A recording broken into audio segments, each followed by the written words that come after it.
Hello, everybody. We'll get started in a minute. I'm just gonna let the meme montage go for a little bit because someone said that they liked the meme montage, so we'll get through it sooner or later. Anyways, I hope everybody's having a lovely Palm Sunday. Me myself, I'm not feeling great. To be perfectly honest, I finally started. I finally started my CPAP treatment this week for my what's it called again? For my sleep apnea. So it's been a bit rough. I think it's working, but it's going to be a while till I feel normal after it.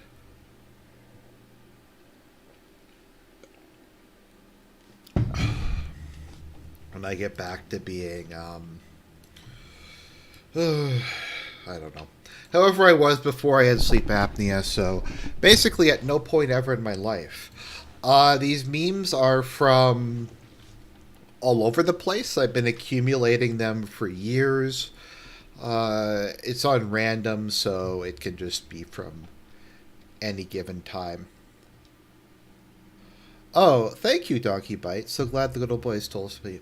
I need to talk to them and see if I can go on at some point. I've just been, as I said, I've been kind of having some health issues I've been having to deal with lately, so it's been a bit rough.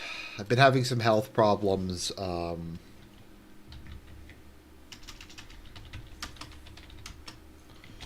and I just been dealing with that. Hopefully, once I get like my sleep schedule up and running properly, it's gonna take a while to repay the sleep debt, as it were. But I digress. So we've had a lot of stuff happen in the last 48 hours. I was uh, I was initially gonna not do a UCU update this week. Um,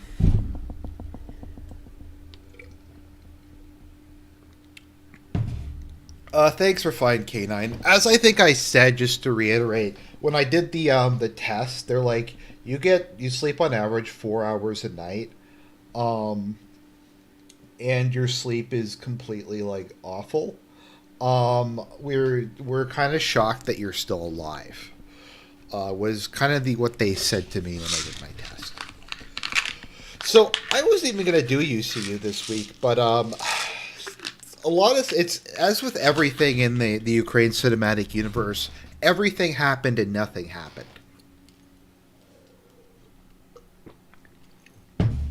So I guess let's start off with maybe the mass shooting. So we had the mass shooting in, and I haven't checked the information on this in a couple hours. I only looked it up in the morning. Let me see here. So this whole thing is very, very sussy. Okay, so keep in mind the Moscow Times is not actually published in Moscow, and it's not actually a Russian publication. It's like some Western one. So a group of, to my understanding, four armed gunmen broke into a musical hall outside of broke into, attacked the Crocus Music Hall in the I think it was a suburb of Moscow is where it was located. They shot into the audience with AKs, and they lit the building on fire. Now, to my understanding, the main reason people died, not that many people actually died from being shot. Um, Most people died from smoke inhalation because they were trying to hide in bathrooms or closets or other just hard to find places. And if you're in these locations, you can't really tell that the building's on fire, or at least it takes a while. And then the building collapsed on some people, and just a lot of people. Most of the deaths, to my understanding, and injuries were due to smoke inhalation. It's actually can be kind of hard. Um, like you have to carry a lot of ammo to shoot a lot of people. Like if you're just firing full auto into a crowd, you might be hitting people like three or four times. You might be missing. You're going to have to carry a lot of ammo if you want to kill people that way. Stuff like explosives and fire are probably better. So, what is the background on this? Because none of this really makes a lot of sense. So, apparently some footage has come out of the guys being the guys being tortured, and of course the pro-Ukraine crowd is identifying with the guys and saying that like Russia's evil. I don't know if that's even true. I don't know if someone in the chat can confirm or deny if the footage that's come out of them, like apparently they cut off one of the guy's ears and made him eat it. There's like another one where they like hooked up a car battery to his testicles. I don't know if any of that stuff is real or if that's fake news or disinformation or something like that.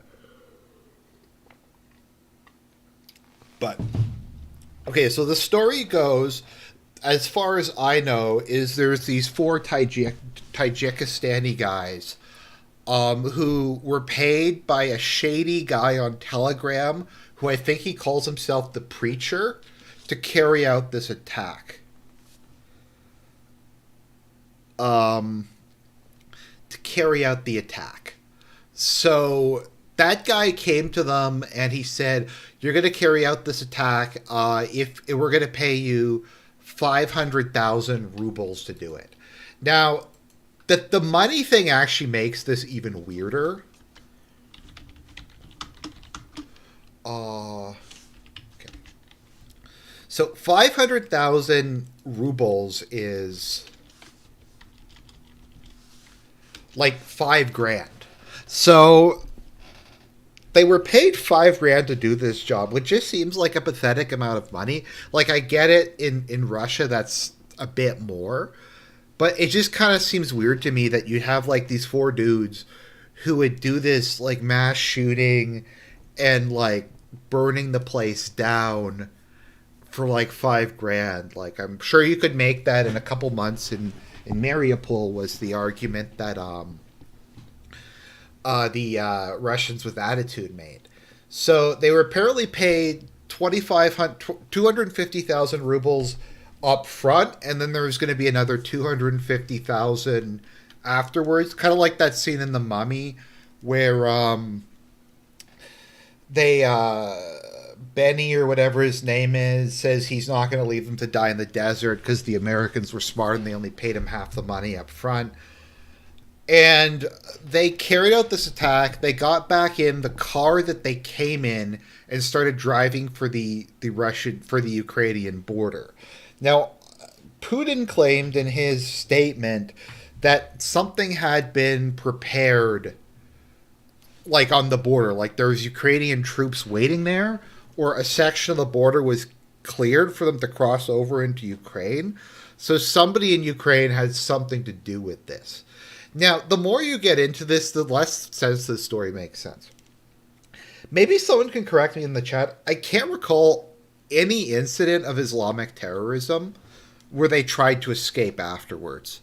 Does anyone else, can anyone recall one? Because as someone pointed out, isn't the modus operandi to either get shot by the military or the police or whoever, or to blow yourself up, or to shoot yourself? I've never heard of them trying to escape before. Maybe if it's like a hit and run attack in like a war zone, but in terms of one of these big things, that seems really weird to me. That's I think the most sussy aspect of this.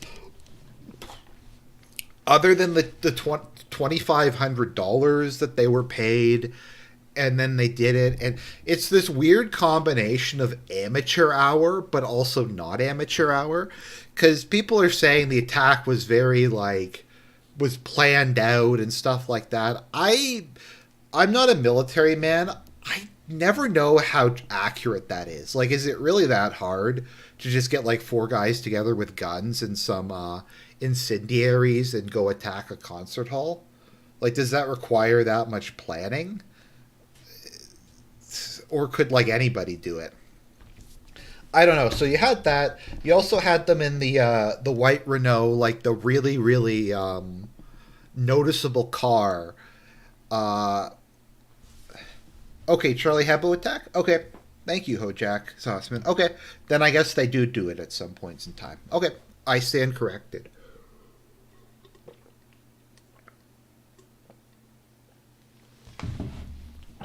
Still, it seems like Russia is kind of a hard place to like escape from. Moscow is kind of apparently the ISB or whatever they were called, the SBU or I forget what their name is, like followed them until they were getting close to the Ukrainian border, and then they captured them alive. Now, once again, the fact that they were able to capture them alive is also really weird. Like that they didn't like. I think they said they threw their weapons out the window or something. I don't know. Nothing about this adds up, and it smells very fishy to me. Another point that was made, and I actually posted this in my Facebook feed, is it's kind of funny how they knew that ISIS Special K were the ones who carried this out, like within 2 hours. Um,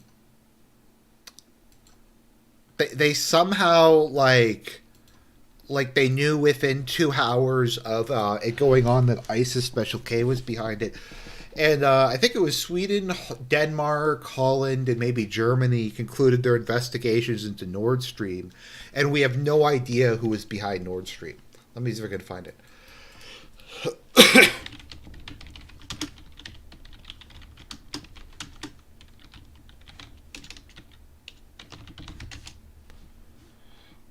Denmark says Denmark drops Nord Stream blast probe without criminal case. Sweden, none, they couldn't figure it out. It was the mystery Scooby Doo couldn't solve. We have no idea who blew up Nord Stream. They spent 2 years on it. No one could figure it out. But they knew that ISIS Special K had figured this out. That they were 100% behind it in less than 2 hours, which is also very sus. Now, as I've said, there like this whole thing could be ISIS. This could be ISIS. This could be Islamic terrorists. This could be something like that. But I don't know. This whole thing is very sus. It also happens at a very sussy moment in terms of what's going on in the battlefields. So let's give a bit of I'm just going to come out and say it. This has the hallmarks of Budanov and some of the crazy stuff that he's done. Actually, it's interesting because I think it was the New York Times published we went through it, the article about like all the ops that the CIA was running in Ukraine and stuff like that. This kind of smells of that to me. Of course, there's always the idea that this is some kind of a false flag that Putin is doing so that he can go more hardcore into Ukraine or something like that. Cutouts of cutouts. I'm not sure what that means exactly. But I mean, Russia's winning the war. Putin just got reelected in a landslide.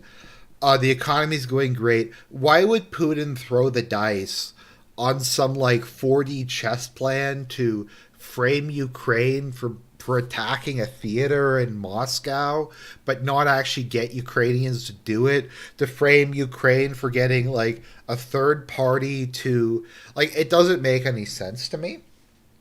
Not that Putin's not necessarily capable of a false flag, but I feel like they would have come up with something better than this if they were going to if they were going to do a false flag. But so I don't think that's the case. I don't really see what he would have to gain from it. Once again, and people always like, well, give me shit for this. It's quite possible that it was Islamic terrorists. I mean, just because a lot of the reason why the CIA uses Islamic terrorists or Israel uses Islamic terrorists or whoever is because there are plenty of them around. there are lots of Muslims around who blow stuff up, who have radical views, especially with Saudi Arabia being involved. It's to me like it's not that big a guess in a lot of cases that the CIA or whoever was behind stuff like this could just find some like crazy guys. Maybe they'll do what they do in America and they get some sort of like a CIA agent to like infiltrate the group and set it up. Maybe that's what Russia did. The FSB, like there's an infiltrator who set up this group. I don't know. The whole thing just doesn't really make a lot of sense to me. I don't know. People in the chat, what do you think happened? Because honestly, I'm just not. I'm kind of up in the air at the moment as to like who was behind this. It was just there's so many things about this that don't smell right. Um, Between the weird guy who recruited them over Telegram, like the guys seemed not particularly bright. The fleeing to Ukraine, I don't know. It just seems very odd to me. I guess you is Ukraine closer to Moscow than I guess it is. I guess it's the closest border. Because I would think it might be easier to go across like into the Baltic states. Um, yeah, I just don't see any kind of motivation for Russia to do this. To be honest, it's kind of like so. There is kind of a pattern of behavior here. Okay, so let's take a step back. Okay, so heading up to the Russian election, there was this like once again. Let's take a look at Budanov. We have to always take a look at him to give this context. Budanov, who is the head of Ukrainian military intelligence, to the best of my knowledge, thinks that he's like Blofeld. He thinks he's like a James Bond villain. And he's done a bunch of like assassinations and terror attacks inside of Ukraine and inside of Russia and stuff like this. Um, and this is well in line with like his modus operandi. Now, in the lead up to the election, there was an attempt by this like completely legitimate group. I forget if they were called like the Russian Freedom Front or whatever, but there was these supposed like Russian dissidents who were invading Russia from Ukraine and in the Belgorod Kursk region, and they were setting up like a free Russian state out of like these border towns that they captured. And they were like, no, it's definitely not us. It's Russian dissidents. It's the Free Russian Army, or whatever they said it was. Then there was the story. I can't. I'm not sure. Let me see here.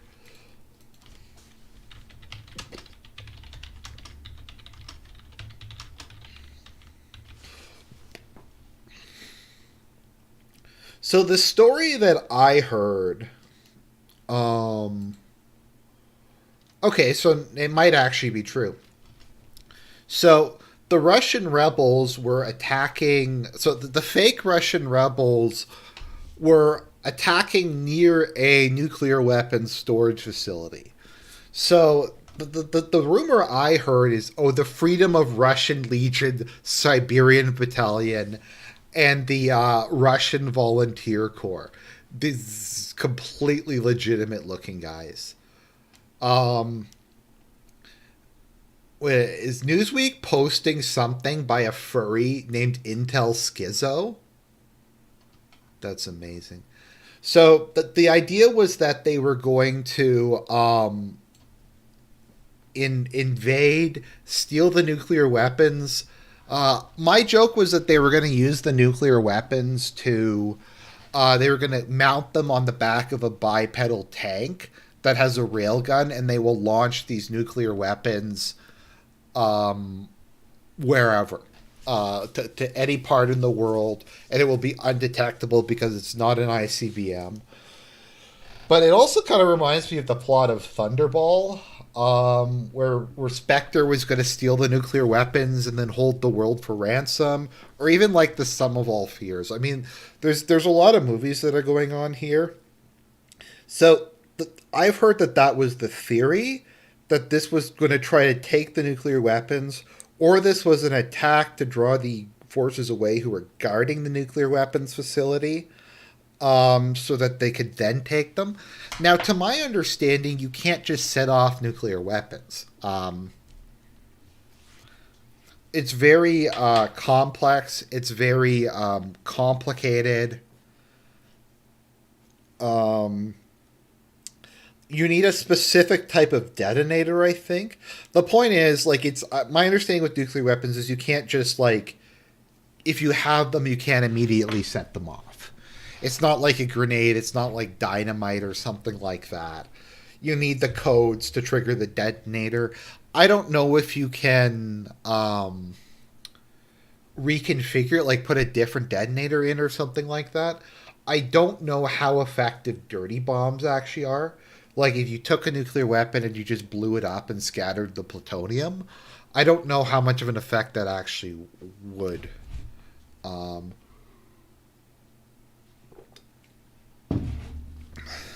So that was the story that we were that I heard that they were trying to do. So they're trying to do this presumably to try to disrupt the election. Now Putin won re-election. Let me see if I can find the poll. Western polls, Russian.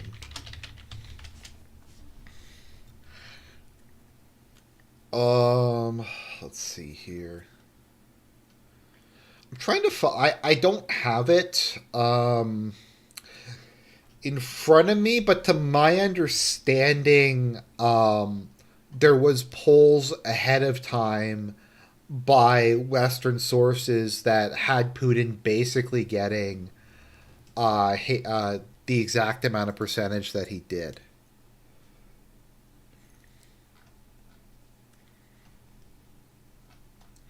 Let me see here. Opinion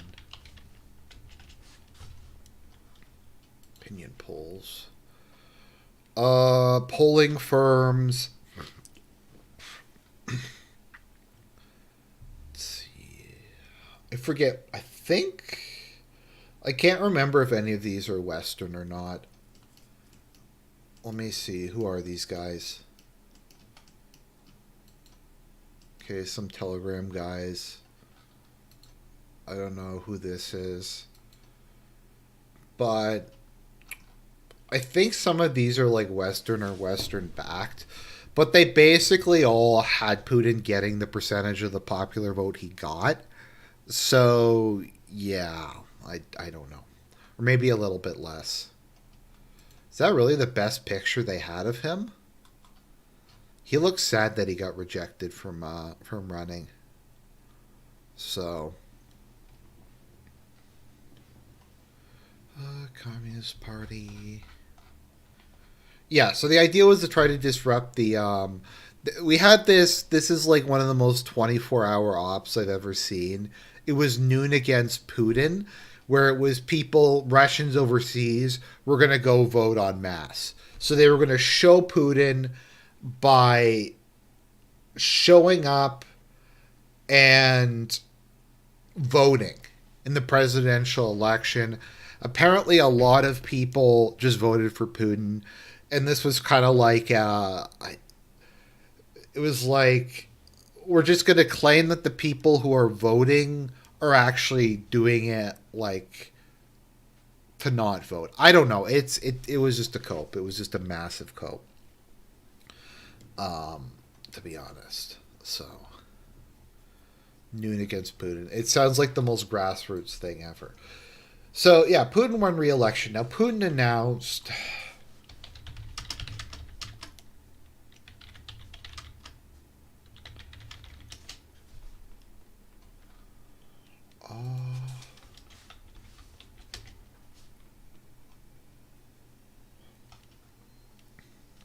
Okay, I can't find it, but so what Russia has been pursuing for the last. Okay, so let's just maybe take a step back and say how the Ukrainian war has progressed. So I maintain at the beginning of the war, Russia assumed that Ukraine was going to collapse. So as we see, there was all these big YOLO offensives where they drove very deep into Ukraine. There's the whole stuff with the Istanbul and Minsk agreement. We won't get into that. But basically, I think the hope was that they could use shock and awe. Ukraine would immediately surrender. They could achieve their objectives and then go home, and the war would be resolved relatively quickly. Once it was obvious that Ukraine was not going to collapse and that it was going to be getting immense amounts of Western aid, Russia pulled back to defensible lines. I mean, once again, if you look at the territory that Russia gave up, okay, so they gave up the west of the Dnieper. So they gave up this big salient so they could pull back behind the water. They gave up this huge salient. This is Salient City. They just kind of gave up all of these areas to shorten the line. Russia didn't have enough troops, so what they've been doing since 2022 is they've been gradually building their army up. Now, Russia is not throwing conscripts in without training. To my understanding, the troops that they've been recruiting or mobilizing have been getting the full normal amount of training. So the new Russian soldiers that enter are basically regular army troops. They aren't like hastily thrown into battle conscripts.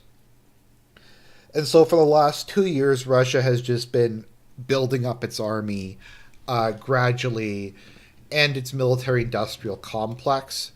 You see, unlike America, so the arms industry in Russia is partially, I don't know if it's partially or fully state owned. I think it's majority state owned. And as part of that, Russia has a lot of extra capacity. So they will maintain bigger factories than they need. They will have extra machines, extra machine tools, extra high explosives.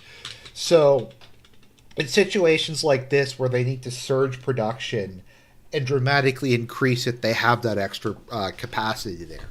The U.S. does not have that because it's fully private in the U.S. and fully profit driven. And having any kind of extra capacity is viewed as being economically inefficient. So Russia has been gearing up its war economy. It's been gradually increasing the size of its army. If we believe what Shoigu said, after the initial round of mobilization, they've mostly been able to just rely on volunteers. Now, a lot of these volunteers are probably men who were mobilized and had finished their term of duty and then decided to enlist. But the Russian government has also dramatically increased the benefits for joining the army. Probably better working conditions, more money, other incentives for people to join. So they haven't had to resort to another round of mobilization. So that's been happening, and basically the scenario there is the longer this goes on, the more Russia is ramping up its production, the more men are getting into the army. So things are only improving for them materially. Now, Ukraine, on the other hand, is a completely different story. The various Western countries sent Ukraine immense amounts of resources, at least initially. The problem is, and we've been over this many times, it was just a massive mishmash of stuff. Like you had Leopards, you had Abrams, you had Leopard 1s, Leopard 2s, Challengers, a whole bunch of Soviet-era tanks, Caesar self-propelled howitzers, the AMX light-wheeled tanks, all this other stuff. I know I'm repeating myself, but I'm just trying to give a context to how we got to where we are now. All require different maintenance, many of which use different ammunition from the other ones. They have different spare parts. As we went over, Defense Department no sustainment plan. We covered this a while back. The U.S. Announced that they and this was on the Department of Defense's website. They had no upkeep plan for any of the weapons they sent Ukraine. They didn't have spare parts. They didn't have training on how to do maintenance. They didn't provide for any of that. So they sent them all this stuff. Much of it was not even necessarily bad equipment, but you basically are getting a bunch of dudes who have never used this equipment before, who are used to using Russian or Soviet equipment. You're trying to train them in a very short period of time on vehicles they're completely unfamiliar with that don't even have spare parts or any kind of maintenance. Think about it. They have to have separate supply lines, separate spare parts, all that kind of stuff. Now, someone in the chat who maybe knows a bit more about this than me, aren't a lot of the T-Series tanks, the parts are at least somewhat interchangeable? Like the T-74s and the T-80s and T-90s? I'd imagine at least some of the parts are interchangeable, and I'd imagine at least there's some similarity in operating them. So I'd imagine it's not particularly hard to to go from, I guess, a T-72 to a T-80 or T-90. Maybe if someone in the chat knows a bit more about that, they can confirm that. But at least it's the same country. It's a similar platform. It's complicated. It's war, especially modern war, is a skilled profession. You need to know how to... I'm sure you can learn to drive and fire the gun pretty quick, but you have to learn how to use the electronics. You have to use them... you have to have all these tanks coordinate. I don't even know if these tanks all had Ukrainian soft interface on the software. I mean, I've never even seen somebody talk about that. Did the Patriot missiles have Ukrainian interface? That kind of stuff. So it's just a disaster. And I don't know this for certain, but the T-90 is an upgraded T-72s. There are probably some shared parts. Yeah, I understand they're all basically based on the T-72. Now, saying that makes it sound like it's a tank from the 1970s or whatever.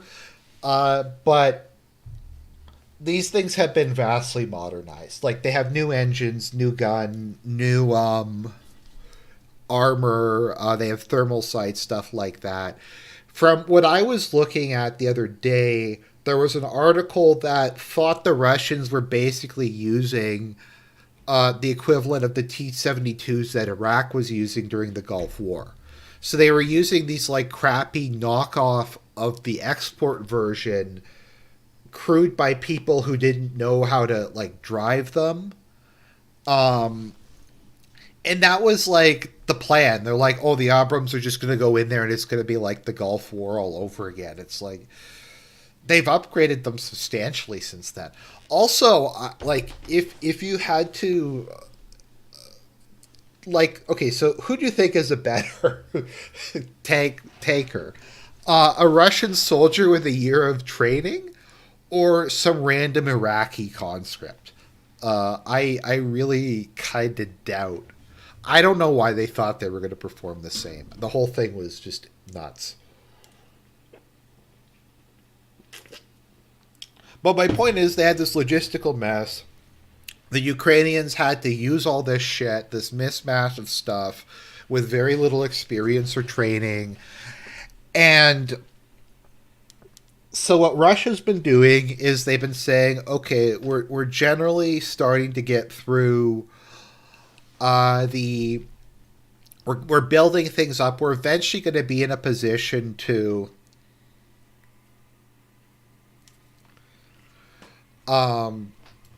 launch a big counterattack.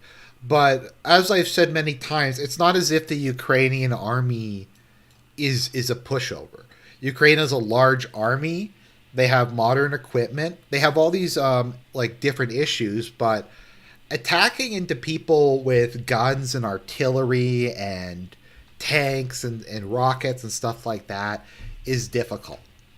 Even if you have a firepower advantage, the Ukrainian soldiers have shown themselves to be unexpectedly very brave. And I keep saying this just to put it in, to keep saying. The Ukrainian army, I think, has done more than anyone could have possibly asked of them, given how retarded their leadership is and the immense logistical problems. I'm actually shocked they haven't collapsed, honestly, and how hard they've been fighting to hold on. But what Russia's been doing is they've been launching local offensives in places like Bakhmut and Avdiivka and a bunch of other places that we don't really need to get into the specifics. But the idea is that they're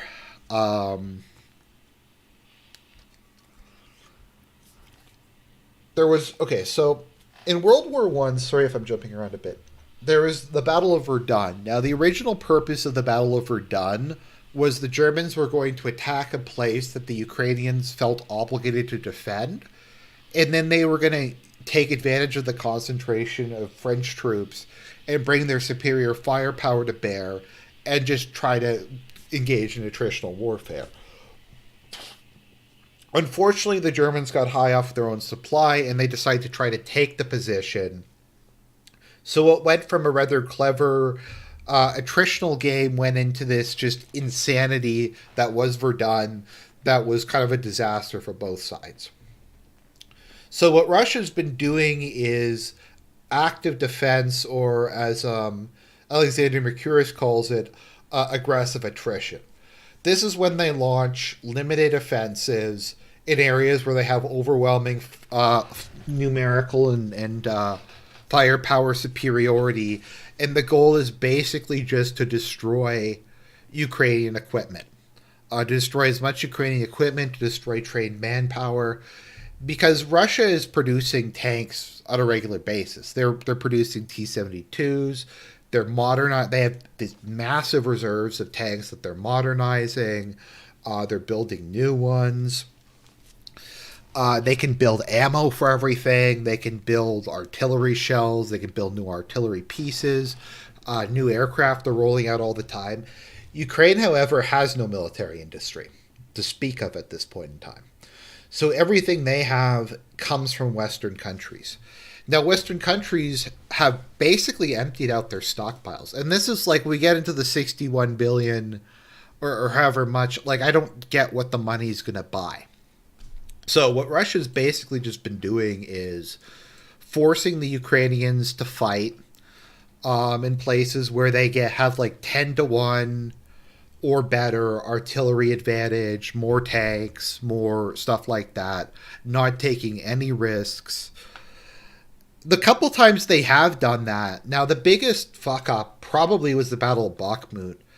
And what happened there was Prigozhin decided he wanted like glory, and he wanted Wagner to be the ones who took Bakhmut. So he did like a big attack, like, which is not what the Russian general staff wanted. And they took very heavy casualties there. Now, as part of this strategy, Ukraine announced last year that they were going to do the big super duper counteroffensive. As we all recall, the counteroffensive, they released multiple trailers for it. They announced that where it was going to attack, how many men they had. The objective was to like cut off Crimea. They were going to, like, I think it was here where they did the attack, but basically they announced ahead of time when they were going to do it. And the Russians, they gave the Russians like 6 months to build like multiple layers of defense in depth, and the Ukrainians didn't even get through the first one. So they blew through basically all of their offensive capacity in the spring counteroffensive, which just kind of broke on the Russian walls. There's a lot of, we don't have to go through the whole thing, but it was kind of a disaster. And I kind of feel like that permanently crippled Ukraine's ability to launch large scale offensives, or permanently lost strategic advantage. So Russia recently won the Battle of Avdiivka. Let me see, where's Avdiivka? I can never remember. Which has been one of the longest going battles of the war. It was probably the most fortified Ukrainian city. Uh, because Ukraine is led by retards, Sersky refused to allow the Ukrainian army to withdraw. So a lot of them got surrounded and captured. Azov 3.0 got blown up. That was the last, I think, major fortified city between Donbass and the Dnieper. So this area here, to my understanding, is mostly just open ground, and there's no significant amount of defenses now that Avdiivka has fallen, and they didn't really take the time to build them, or they tried to build them, and they got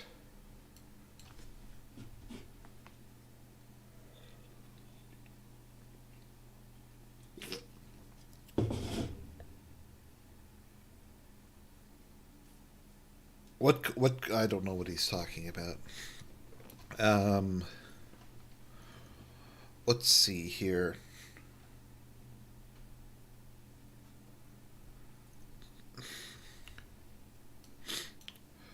What was I talking about again? Yeah, so there's not that much ground between the east and the west left, so they're gonna, yeah. And then the question is, at what point is Russia going to switch from doing its active defense, from aggressive attrition, to start doing a big offensive again? They've been taking out Ukraine's air defense. Ukraine's what's left of their air force is gone. The Russian air force can basically do whatever it wants. They have these glide bombs that they can fire, these huge bombs from miles and miles away, all this other stuff. So the question is, when are they going to launch their attack? And a lot of people thought that maybe now they were going to launch their attack now that Putin's election had happened. So I guess that was like, I was just kind of giving a summary of the conflict. The point is that Ukraine is in an absolutely horrendous situation. There's no one really left to mobilize, as all they can really do at this point is lower the conscription age. There are not that many young people left in Ukraine, and all that does is really just that just ends the any likelihood of there being a next generation. So, yeah, that's the question, is when they were going to attack.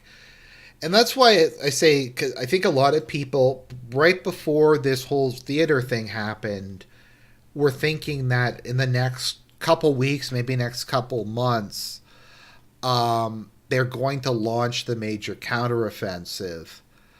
Um, and might trigger a Ukrainian collapse. Maybe try to do some sort of pincer and encircle them, or just try to get the untrained soldiers to fall apart. Generally speaking, people seem to think the two next places that are going to be hit are Odessa and Kharkov. From my understanding, Ukraine has started to pull out a lot of its personnel from Kharkov in preparation for Russia launching an offensive there. As I don't think there really is much of a. I think they've been pulling their forces out of there too, but once again, there's just not much stopping them until they reach the Dnieper. Um, so that's kind of where we're at. Is we were just waiting for the big hammer blow to come, and then the theater shooting happened, and it distracted a whole bunch of time right before the right before this happened. So that's the question. That's the question that we're kind of left asking ourselves. Now, my point is that the war is a complete disaster at this point in time. So this might be a distraction. Like, this might be an attempt to get Russia to look somewhere else, to focus on Islamic terrorists. I don't really know, but it might literally just be a throw of the dice because they don't really have any other plans or any other ideas with which to do. So that was mostly what I had. I didn't really have any specific stories beyond that. I wanted to give kind of a general update on where the situation is, that we are at this point kind of waiting for Russia to use to launch its big offensive, that it's basically done most of what it can um, to get Ukraine bloodied and ready. So I don't know if this was a Hail Mary or like a YOLO thing on behalf of Budanov and Ukraine or not, but that's about where we are.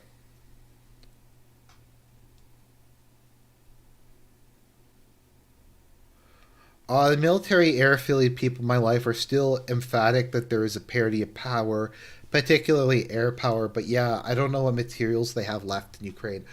Well, the Russians blew up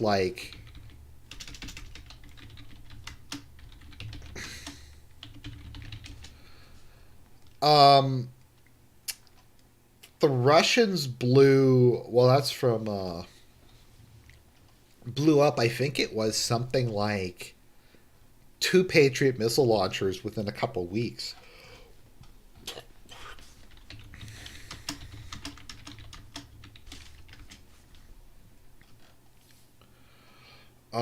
Let's see here.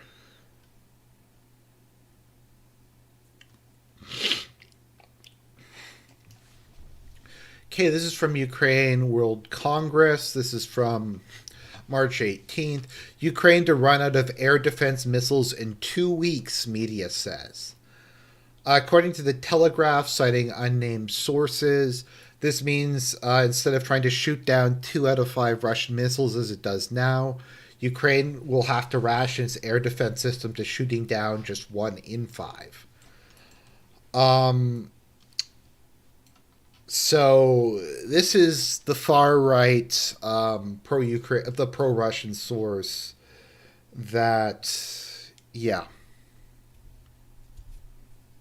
No, there is no Ukraine Air Force. Once again, and let's see here. Um, Let me go through here. I'm just trying to find some of these. Some other Western sources. Uh,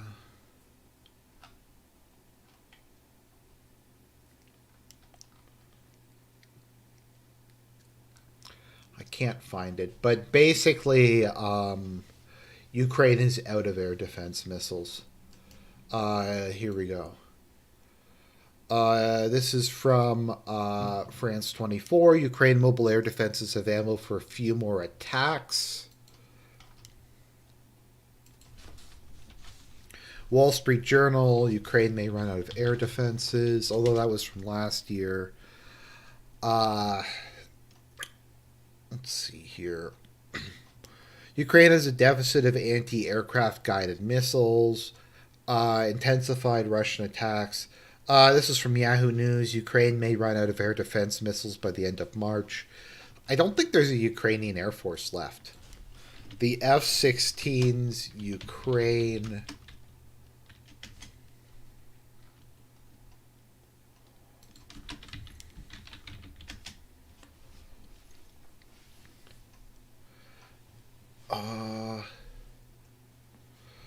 Trying to find it because they're still waiting on the F 16s. I think there's only going to be like 6 of them. F 16 first delivery.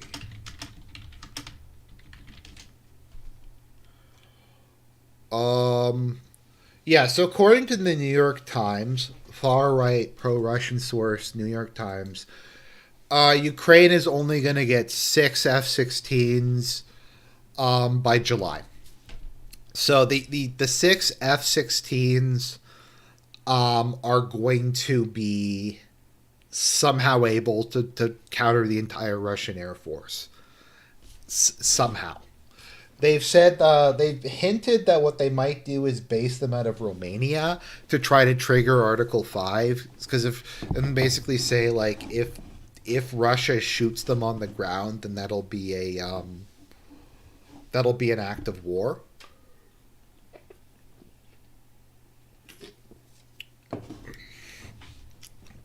So is 10 months enough time to learn to fly an F-16? I have no idea actually, but yeah, so those 6 to 45 are going to somehow be enough to counter the Russian Air Force.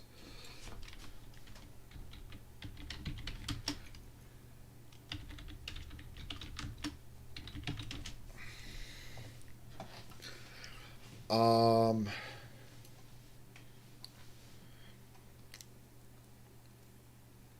the F-16s have been like it's been going keep in mind this has been going on for like 2 years of waiting for F-16.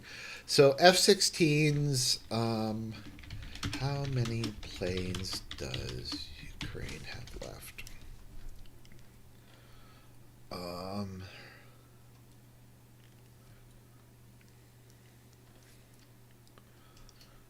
I'm trying to see how much I because I don't think they really have anything. Total losses.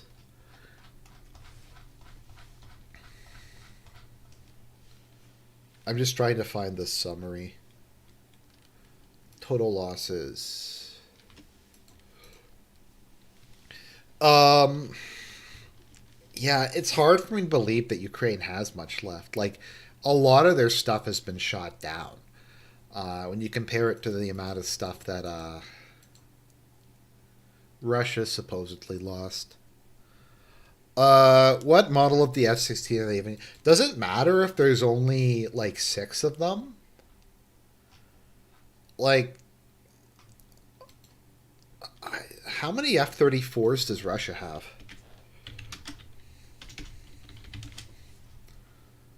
Or what is it called? Or is it F-32? What is the main Russian fighter called?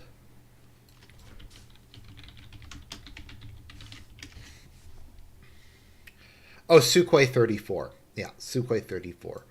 So Russia has like 150 Sukhoi 34s at this point in time. I think that's what it is.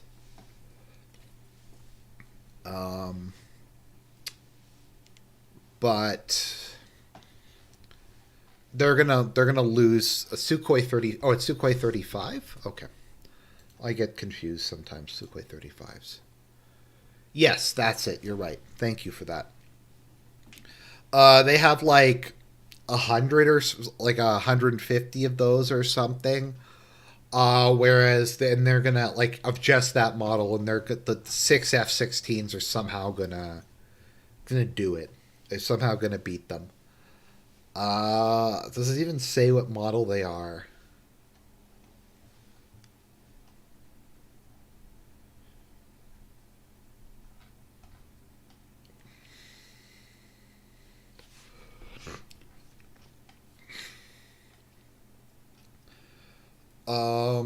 I don't know. They're like the old ones that aren't even like functional. I don't know. My understanding is the F-16s.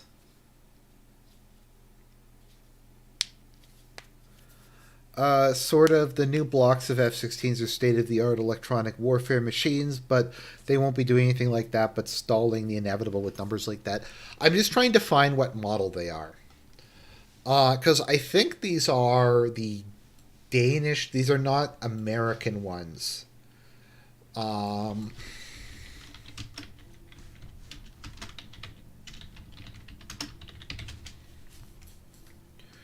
okay. I'm just trying to see if it has the model of them, because I'd imagine that matters a lot.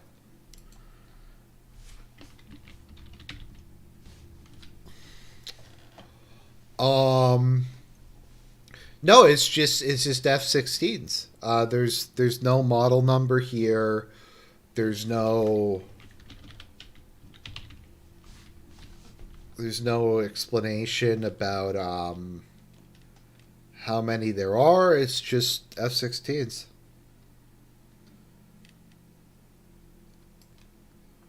Uh, okay, so Ukraine can run a dozen sorties per day in a low risk scenario.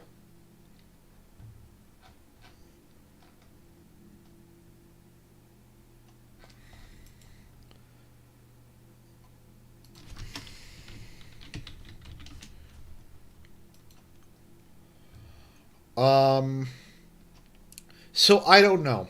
I don't know what model they are. I'd heard that the ones that they were giving were not well maintained and were fairly old. I don't think they're the most modern ones. I mean, it's always very hard to tell because aircraft are a bit like tanks, wherein there's so much you can do to extend the life of them. Like, we're still using B 52s. Uh, like, the B 52 is still, I believe, America's main long range bomber, unless it's, I'm pretty sure it is. Someone can correct me if I'm wrong. I think the B 52 is still their main strategic heavy bomber, and it's been around since the 1950s. So, and they just keep upgrading them, and you can do that with a lot of different jets. It's kind of like once again with tanks, like you can upgrade. When was the Abrams first introduced? Was it? I think the end of the 70s. Yeah, okay, it was 1980 when it was first introduced. Yeah, and you could just keep upgrading them, and now they're talking about the Abrams X.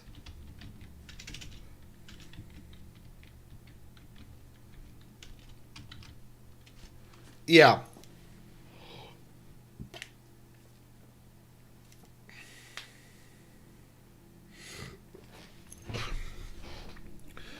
Yeah, so they've talked about the new Abrams X, which I think is going to just be, if they actually wound up making it, it's once again just going to be the same thing.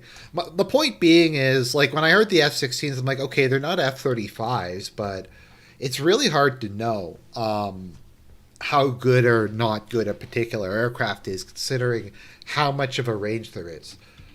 So, what happened with the F 22? Because I never hear anyone mention the F 22. Was it just not very successful? Was it just not really used that often? Because I feel like they just mostly skipped it and went to the F 35. Um, the point is, this is all academic. The Russian Air Force isn't even. Russia has probably the best air defenses in the world. Um, and I don't get like what eight F-16s is going to do, even if they're the best F-16s against the Russian Air Force and the Russian um, Air Force and the Russian air defenses. So I think that covers most of what we had this week. I'll do an update video next week. God bless everybody and have a lovely rest.